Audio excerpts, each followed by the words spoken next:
Welcome to অগ্রগতি Anjana's kitchen and blog. নমস্কার, অগ্রগতি অঞ্জনার কিচেন অ্যান্ড ব্লগে সকলকে জানাই স্বাগত। শুভ রথযাত্রার প্রীতি ও শুভেচ্ছা জানাই সকলকে।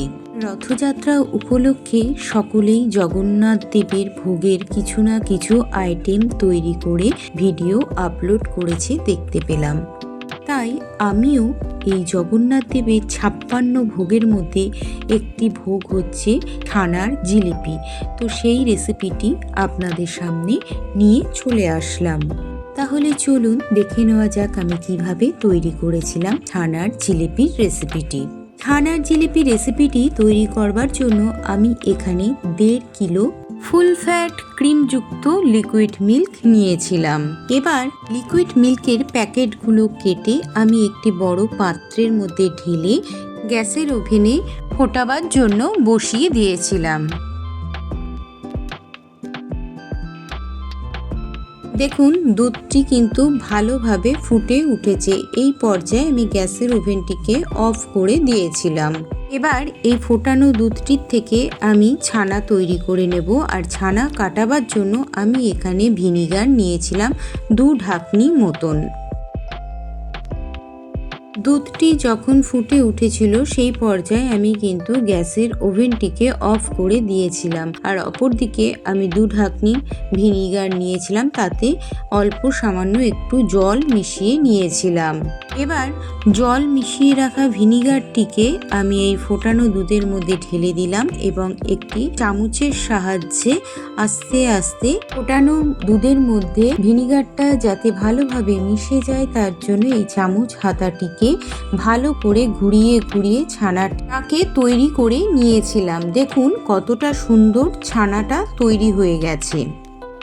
এবার এই ছানার থেকে আমি জল ঝরিয়ে নেব। তার জন্য আমি একটি ছেঁকনি বা স্ট্রেনারের মধ্যে একটি পাতলা কাপড় বিছিয়ে দিয়েছিলাম। তার উপরে আমি আস্তে আস্তে গরম ছানাটিকে ঢেলে দিয়েছিলাম ছানার জল ঝরাবার জন্য। ছানার জিলিপি তৈরি করবার জন্য বেশ কয়েকটি উপকরণ আমার প্রয়োজন ছিল। তার মধ্যে নিয়েছিলাম বড় চামচের 2 চামচ চিনি গুঁড়ো, মিল্ক পাউডার বড় চামচের 2 চামচ, ময়দা নিয়েছিলাম বড় চামচের 1.5 চামচ, আর কর্নফ্লাওয়ার পাউডার নিয়েছিলাম বড় চামচের 1 চামচ। এখানে গাওয়া ঘি নিয়েছিলাম 1 চামচ, বেকিং সোডা নিয়েছিলাম একদমই সামান্য পরিমাণে, ছোট হাফ টিস্পুনেরও হাফ। এবার দেখুন আমার ছানা থেকে কিন্তু জল ঝরানো হয়ে গেছে।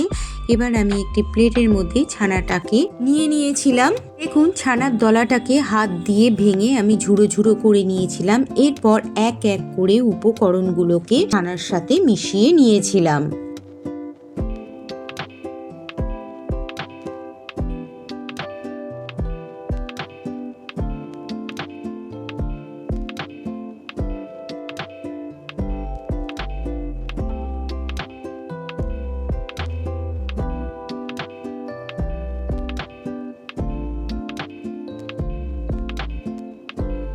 সব কিছু উপকরণ মেশানো হয়ে গেলে এবার ছানাটাকে আমি হাতের সাহায্যে আটা মাখার মতন করে অনেক সময় ধরে মেখে নিয়েছিলাম।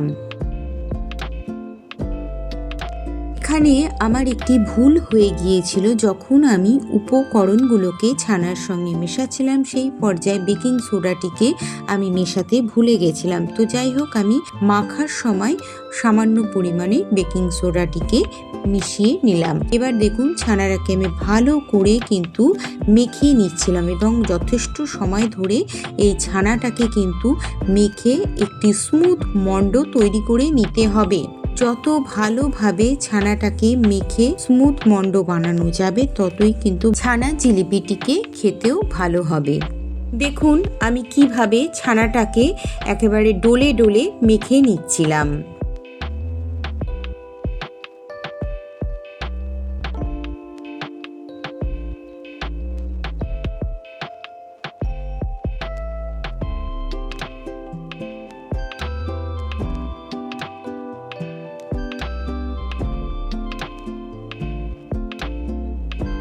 ছানাটিকে খুব ভালো করে আমার মেখে নেওয়া হয়ে গিয়েছিল। এবার ছানার থেকে আমি এক এক করে বল কেটে নেব। দেখুন আমি ছানার একটি লেচি তৈরি করে নিলাম, তারপর তার থেকে এক এক করে বল কেটে নিয়েছিলাম। আমার এখানে মোট 12টা ছানার বল তৈরি হয়েছিল।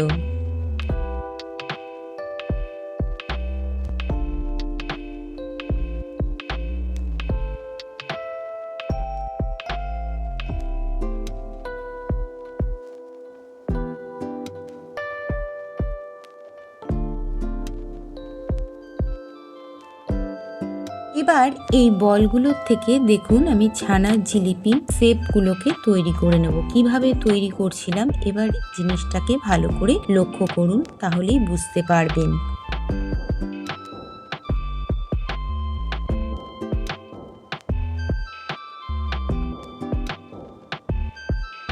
প্রথমে একটি ছানার বলকে নিয়ে নিলাম, তারপরে হাতের সাহায্যে বেশ একটা লম্বা মতন আকৃতি দিলাম, তারপরে সেই লম্বা আকৃতির থেকে পেঁচিয়ে পেঁচিয়ে জিলিপির শেপ দিয়ে নিলাম।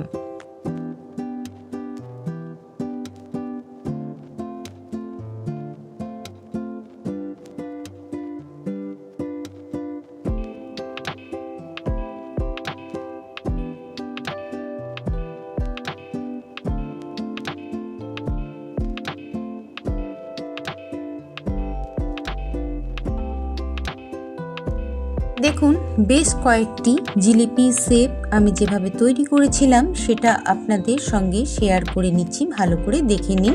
বাড়িতে এভাবেই আমার আজকের এই ভিডিওটিকে ফলো করে আপনারা নিজেরাই বাড়িতেই তৈরি করে ফেলতে পারবেন এরকম ছানার জিলিপি।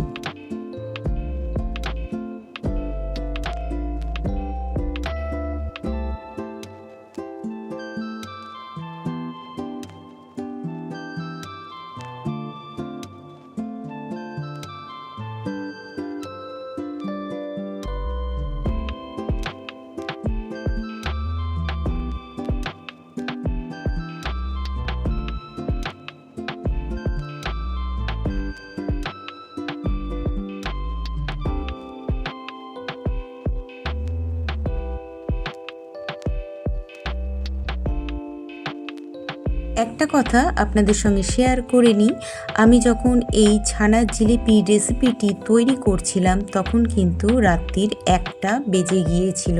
সন্ধ্যাবেলার থেকে আমি শুরু করেছিলাম, এই ধরুন 8:30 9টার থেকে, আর সেই কাজ কমপ্লিট করতে করতে আমার কিন্তু রাত্রির 1টা বেজে গিয়েছিল। সংসারের যাবতীয় কাজ সেরে আমরা এরকম ছোট ছোট ইউটিউবে ভিডিও দিয়ে থাকি। সাধারণভাবে মানুষরা ভাবে 10-15 মিনিটের ভিডিও, এ আর এমন কি কথা।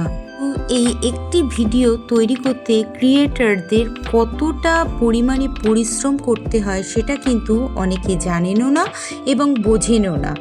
দেখুন আজকে আমি আপনাদের সঙ্গে শেয়ার করলাম বলেই কিন্তু আপনারা জানতে পারলেন। এরকম আমারই মতন অনেকেরই এই ধরনের অভিজ্ঞতা হয়তো রয়ে গেছে। দেখুন কথা বলতে বলতে কিন্তু আমার সবকটা জিলিপি তৈরি করে নেওয়া হয়ে গেছে। এবার জিলিপিগুলোকে ভেজে নেব। আর ভাজবার জন্য আমি গ্যাসের ওভেনে একটি কড়াই বসিয়ে নিয়েছিলাম, তার মধ্যে পরিমাণ অনুযায়ী কড়াইতে সাদা তেল ঢেলে তেলটিকে গরম করতে বসিয়ে দিয়েছিলাম। অপরদিকে আমি একটি চিনির শিরা বা চিনির রস তৈরি করে নিয়েছিলাম। তার জন্য দেখুন আমি এখানে একটি কাঁচের বাটি নিয়েছিলাম, 2 বাটি চিনি আমি রস তৈরি করতে নিয়েছিলাম। 2 বাটি চিনি নিয়েছিলাম আর চিনির মধ্যে দিয়েছিলাম 1.5 বাটি জল। দেখুন আমি রস তৈরি করার জন্য আলাদা একটা পাত্রে রসটিকে ফুটিয়ে নেবার জন্য বসিয়ে দিলাম। আর অপরদিকে আমার কিন্তু তেল গরম হয়ে এসেছিল। সেই পর্যায়ে আমি এক এক করে ছানার জিলিপিগুলোকে গরম তেলের মধ্যে ছেড়ে দিয়েছিলাম ভাজার জন্য।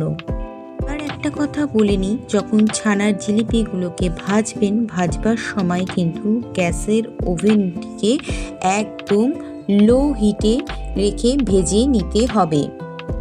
আমি কড়াইয়ের তেলটিকে যখন গ্যাসের ওভেনে চাপিয়েছিলাম তখন কিন্তু হাই ফ্লেম রেখে আমি গরম করে নিয়েছিলাম। এরপর গ্যাসের স্টিমটিকে আমি লো ফ্লেমে করে দিয়েছিলাম। তারপরেই আমি ছানার জিলিপিগুলোকে ওই গরম তেলের মধ্যে ভাজবার জন্য ছেড়ে দিয়েছিলাম। অপরদিকে চিনি শিরা তৈরি করার জন্য বসিয়েছিলাম। চিনি কিন্তু গলতে শুরু করে দিয়েছে, রস মোটামুটি তৈরি হতে শুরু করে দিয়েছে। আর এদিকে দেখুন আমার ছানার জিলিপিগুলো এক পাশটা বেশ হালকা লাল লাল রং ধরে এসেছে, তখন আমি উল্টে দিলাম অপর পাশটা। এইভাবে কিন্তু উল্টে পাল্টে ভেজে নিতে হবে গ্যাসের হিটটাকে লো ফ্লেমে রেখে।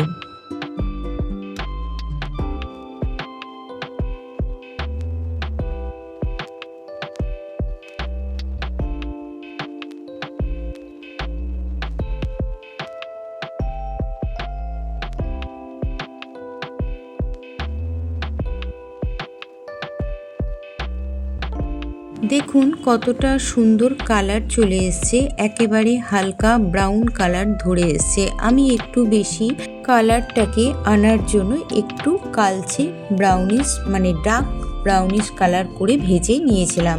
আপনারা আপনাদের পছন্দ অনুযায়ী ভেজে নেবেন। প্রথম ভাগে ছানার জিলিপি ভাজা হয়ে গেলে তুলে নিয়েছিলাম। এরপর পরের ভাগটিকেও আমি আস্তে আস্তে তেলের মধ্যে ছেড়ে দিয়েছিলাম। তেলের মধ্যে ছেড়ে দিয়ে খুন্তি দিয়ে কিন্তু আস্তে আস্তে এইভাবে তেলটাকে ছানার জিলিপির ওপরে ছিটিয়ে দিতে হবে, তাহলে যে ছানার জিলিপির ভাঁজ বা খাঁজগুলো রয়েছে সেগুলো কিন্তু সুন্দরভাবে তেলটা ভেতর পর্যন্ত ঢুকে সুন্দরভাবে ভাজা হয়ে যাবে।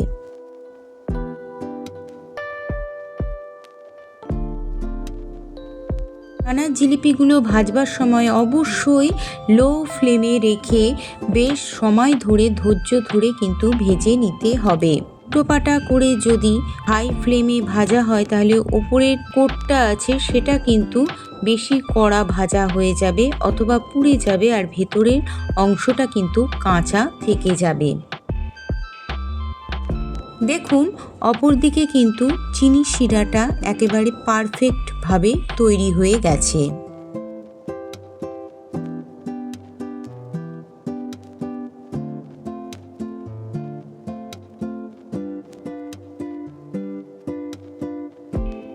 এবার আমি ৬-৭টা মতন ছোট এলাচ শিলপাটাতে ফাটিয়ে নিয়ে রসের মধ্যে দিয়ে দিয়েছিলাম সুন্দর একটি ফ্লেভার আনবার জন্য।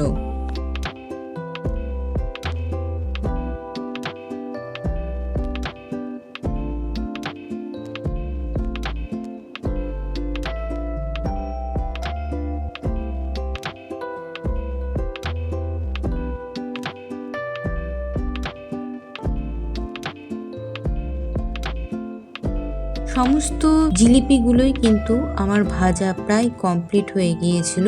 এগুলো লাস্ট পর্যায়ের ভাজা চলছিল, তো এগুলোকে এবার আমি তেলের থেকে তুলে নিয়েছিলাম।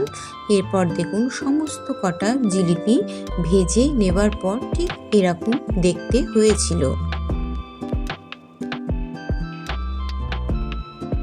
এবার এই ভাজা জিলিপিগুলোকে এক এক করে আমি গরম রসের মধ্যে ছেড়ে দিয়েছিলাম। ছেড়ে দেবার পর আমি মিনিট ২০ সময়ের মতন গরম রসের মধ্যে জিলিপিগুলোকে দিয়ে ফুটিয়ে নিয়েছিলাম।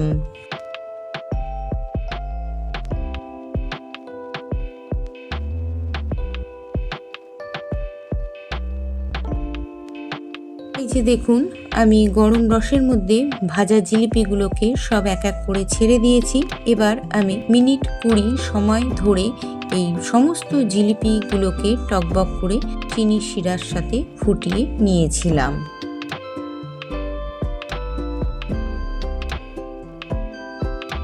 চিনি শিরার রসের মধ্যে ছানার জিলিপিগুলোকে দিয়ে মিনিট ২০ মতন ফুটিয়ে নেবার পর আমি একটি ঢাকা চাপা দিয়ে সারা রাত এইভাবে ঢেকে রেখে দিয়েছিলাম। ভোরবেলায় উঠে আমি ঢাকা চাপাটিকে খুলেছিলাম, আর দেখুন এরকম এক একটি জিলিপি রসে মধ্যে সারা রাত ডুবে থাকার দরুন একেবারে ফুলে ফেপে টই টম্বুর আকার ধারণ করেছে। তাহলে তৈরি হয়ে গেল রথের স্পেশাল ছানার জিলিপির রেসিপি।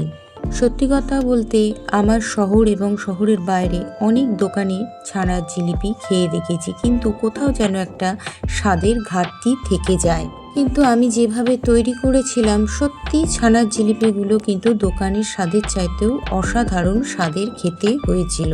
দেখুন আমি একটি জিলিপি আপনাদের সামনে কেটে দেখিয়েও দিচ্ছি, একেবারে রসালো নরম তুলতুলে হয়েছিল আর খেতেও অসাধারণ স্বাদের খেতে হয়েছিল। আমি নিজে তৈরি করেছি বলে বলছি না, সত্যি বলছি, আপনারা আমার ভিডিওটিকে ফলো করে আমি যেভাবে তৈরি করেছিলাম প্লিজ সেইভাবেই আপনারা তৈরি করে বাড়িতে খেয়ে দেখুন, তারপরে আমার কথাটা মনে হবে আমি একেবারেই সত্যি কথা বলেছিলাম। তাহলে আজকে ছানার জিলিপি রেসিপিটি আপনাদের কাছে কেমন লাগলো অবশ্যই কিন্তু একটি সুন্দর কমেন্ট করে জানাবেন, আর ভালো লাগলে প্লিজ একটি লাইক করে দেবেন, তার সঙ্গে হাইপ অপশনটিকেও প্রেস করে দেবেন। আপনাদের সুন্দর কমেন্টগুলো পড়তে কিন্তু আমার ভীষণই ভালো লাগে আর নতুনত্ব রান্না করার উৎসাহ বাড়ে। আর নতুন যারা আমার চ্যানেলটিকে ভিজিট করছেন তাদের উদ্দেশ্যে বলবো প্লিজ আমার চ্যানেলটিকে সাবস্ক্রাইব করে পাশে থাকা বেল আইকনটিকে অন করে রাখবার জন্য, তাহলে যখনই আমি নতুন কোনো ভিডিও আপলোড করব সবার প্রথমে আমার চ্যানেলের নোটিফিকেশন আপনার কাছে পৌঁছে যাবে। তাহলে আজকের রেসিপির ভিডিওটি আমি এখানেই শেষ করছি, আবার নতুন কোনো ব্লগ ভিডিও অথবা রেসিপির ভিডিও নিয়ে আপনাদের সামনে হাজির হয়ে যাব। ততক্ষণের জন্য টাটা বাই বাই, সবাই খুব ভালো থাকবেন।